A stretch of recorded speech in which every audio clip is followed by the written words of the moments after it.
दोस्तों बहुत बहुत स्वागत करता हूं आप सभी का। सुप्रीम कोर्ट के सीजेआई बी.आर. गवई इस समय कट्टर हिंदुओं के निशाने पर आ गए हैं। वो हिंदू खास तौर से जो भाजपाई हैं वो इस समय बी.आर. गवई का विरोध कर रहे हैं। बी.आर. गवई के खिलाफ इस समय आग उगला जा रहा है। सोशल मीडिया पर उनके खिलाफ भद्दे भद्दे कमेंट किए जा रहे हैं और उनको लेकर कई सारी तस्वीरें और पोस्टर इस समय रिलीज किए जा रहे हैं। तो बड़ा सवाल ये है कि बी.आर. गवई साहब ने ऐसा क्या कह दिया और उनकी टिप्पणी को लेकर इतना ज़्यादा बवाल क्यों मचा हुआ है। दोस्तों आज हम इस वीडियो में विस्तार से करेंगे चर्चा। तो आज की हमारी ये वीडियो बहुत ज़्यादा इम्पॉर्टेंट है। इस वीडियो को आप लोग ध्यान से इत्मीनान से देखिएगा जिससे पूरा मुद्दा आपके समझ में आए। वीडियो ख़त्म होने के बाद ही कोई कमेंट करिएगा, शुरू में कोई भी कमेंट मत करिएगा। दोस्तों इस समय एक तस्वीर बड़ी ज़्यादा वायरल है। इस तस्वीर को आप देख सकते हैं यहाँ पर ये तस्वीर पहले देखिए आप। CJI B R. गवई साहब को किसके पास दिखाया गया है। सुप्रीम कोर्ट के इतिहास में ऐसा पहली बार हुआ जब किसी सीजेआई के बारे में इस तरह के पोस्टर जारी किए जा रहे हैं। इस पोस्टर को देखिए दोस्तों, यहाँ पर देख सकते हैं आप भगवान के साथ उनकी फ़ोटो यहाँ नज़र आ रही है। बी.आर. गवई की ये तस्वीर इसलिए सामने आई क्योंकि बी.आर. गवई ने भगवान को लेकर एक टिप्पणी की है।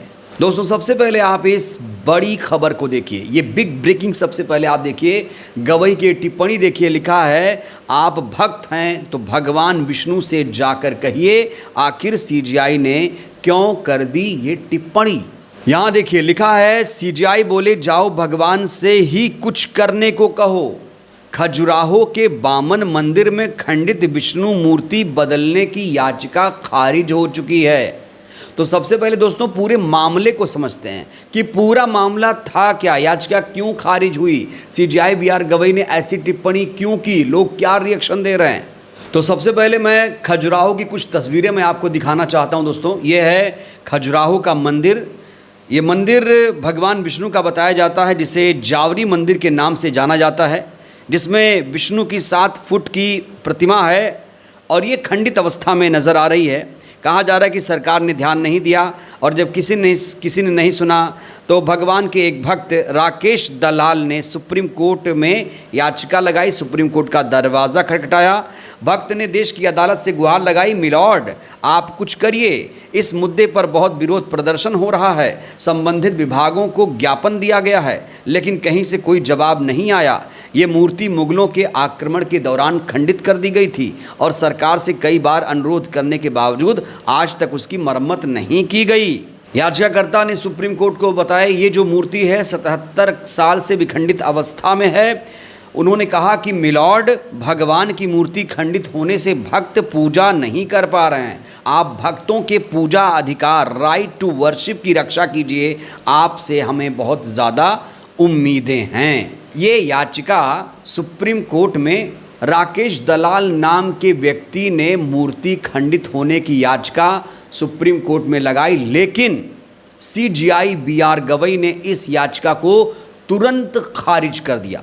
ना सिर्फ याचिका खारिज की बल्कि एक सख्त टिप्पणी की, जिसके बाद बहुत सारे लोगों के वो निशाने पर आ गए हैं। खास तौर से जो सरकारी भक्त हैं उनके निशाने पर इस समय बी.आर. गवई साहब आ चुके हैं। अब बड़ा सवाल यह है कि बी.आर. गवई ने इस याचिका को क्यों खारिज किया। कोर्ट ने इस याचिका को सुनने से इसलिए इनकार किया क्योंकि कोर्ट को जब लगता है कि याचिका सुनवाई के योग्य नहीं है या मामला अदालत के क्षेत्राधिकार से बाहर का है तो कोर्ट सुनवाई से इनकार कर सकता है। हालांकि आपको बता दें कि कोई भी मामला कोर्ट के क्षेत्राधिकार से बाहर नहीं होता है। टीवी मीडिया अखबारों में भी इसको लेकर रिपोर्टें छापी जा रही हैं और कहा जा रहा है कि बी.आर. गवई साहब का मन नहीं था, इसलिए उन्होंने इस याचिका को खारिज कर दिया। उनके इंटरेस्ट का ये केस नहीं था, इसलिए उन्होंने इस पर सुनवाई करने से मना कर दिया। आपको बता दें chief justice of India B R. Gavai और जस्टिस ऑगस्टिन जॉर्ज मसीह की बेंच ने इस पूरे मामले को सुनवाई करने से इनकार कर दिया और कहा कि ये जो विषय है अदालत के अधिकार क्षेत्र में नहीं आता है बल्कि भारतीय पुरातत्व सर्वेक्षण के अधीन है, एएसआई के ये अधीन है। मरम्मत का काम एएसआई का है। कोई भी मॉन्यूमेंट है अगर क्षतिग्रस्त हो रहा है तो वो एएसआई की देखरेख में होगा। और जाओ सरकार से जाकर कहो कि सरकार इसका मरम्मत कराए, प्रशासन इसका मरम्मत कराए। तो जहां एक तरफ बी.आर. गवई ने इस याचिका को सुनने से इनकार कर दिया, तो वहीं पर जो टिप्पणी की है दोस्तों वो बहुत मायने रखती है। टिप्पणी क्या की है सुनिएगा ध्यान से। उन्होंने कहा अब तो आप स्वयं भगवान से ही प्रार्थना कीजिए। CJI B R. गवई ने याचिकाकर्ता राकेश दलाल से कहा कि अब तो आप खुद ही भगवान से प्रार्थना कीजिए। आप कहते हैं कि आप भगवान विष्णु के कट्टर भक्त हैं, तो उन्हीं से प्रार्थना कीजिए। ये एक पुरातात्विक स्थल है और इसमें अनुमति एएसआई से लेनी होगी, हमें माफ़ करें। सीधे सीधे सॉल्यूशन भी यहाँ पर सीजेआई बी.आर. गवई साहब ने दिया है कि ये जो मामला तुम सुप्रीम कोर्ट में लेकर आए हो, भाई ये हमारा मामला नहीं है। हम सुनवाई करने को तो सुन सकते हैं, कह सकते हैं कि जाओ मूर्ति बनाओ, लेकिन ये एएसआई का मामला है। एएसआई इसे देखेगा जब भी कोई मूर्ति खंडित होती है, चाहे मंदिर हो चाहे मस्जिद हो, एएसआई का काम है बनवाना। तो सुप्रीम कोर्ट की सीजेआई ने जैसे ही ये टिप्पणी की, एक बयान इस समय सामने आया है। राकेश दलाल जो याचिकाकर्ता हैं वो कहते हैं सुप्रीम कोर्ट का फैसला निराशाजनक है। देश में भाजपा सरकार होने के बावजूद मंदिरों की ये स्थिति दुखद है।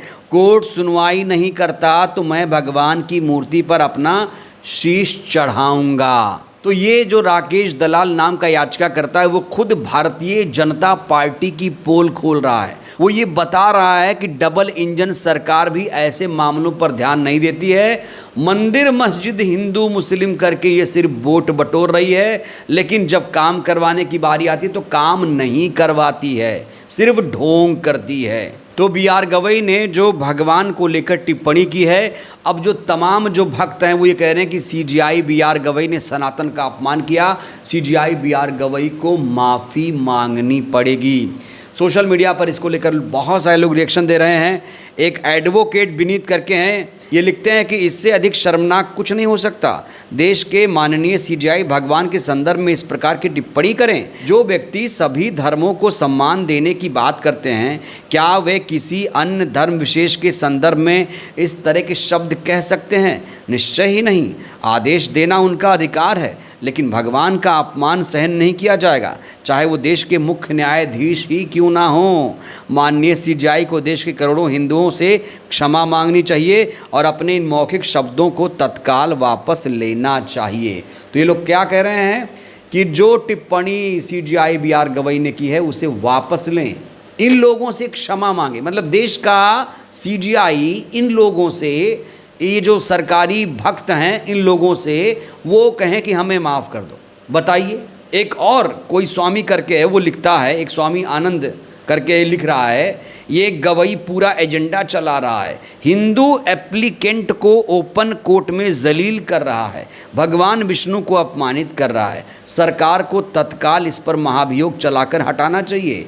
ये नियो बुद्धिस्ट पूरा बुद्धिज्म, ईसाई और मुसलमानों के लिए काम कर रहा है। ये आदमी लगातार भारत की श्रेष्ठ न्यायपालिका की गरिमा को तार तार कर रहा है। सरकार इस पर महाभियोग चलाए। वही स्वामी आनंद स्वरूप है दोस्तों जो बाबा साहेब को संविधान निर्माता नहीं कहता है। इन लोगों ने संविधान निर्माता बी.एन. राव को बताना शुरू कर दिया है। इन लोगों ने अंबेडकर के खिलाफ क्या क्या अपमानजनक टिप्पणियां की हैं दोस्तों, मैं नहीं बताऊंगा। अगर आपको ज़्यादा जानकारी चाहिए तो जाके इनका एक्स हैंडल चेक करिए, आपको पता चल जाएगा कि कौन से लोग सीजेआई बी.आर. गवई का विरोध कर रहे हैं। एक और एक्स हैंडल मैं आपको दिखाना चाहता हूँ। इसने लिखा है, देखिए, ये भी कहा जा रहा है कि सरकारी भक्त है। तो यहाँ पर देखिए इसने भी लिखा है कि सनातन आस्था का अपमान। तो ये लोग जो सरकारी भक्त हैं खास तौर से, वो अब गवई के पीछे पड़ गए हैं। कह रहे हैं कि गवई को माफ़ी मांगना पड़ेगा, अपना बयान वापस लेना पड़ेगा। दोस्तों क्या ये संभव है? और बी.आर. गवई ने जो टिप्पणी की है, क्या लगता है, क्या उन्होंने गलत टिप्पणी कर दी है? क्या उन्हें वाकई माफ़ी मांगनी चाहिए? आप लोग इस बारे में क्या सोचते हैं? राय दीजिएगा। बहुत बहुत धन्यवाद।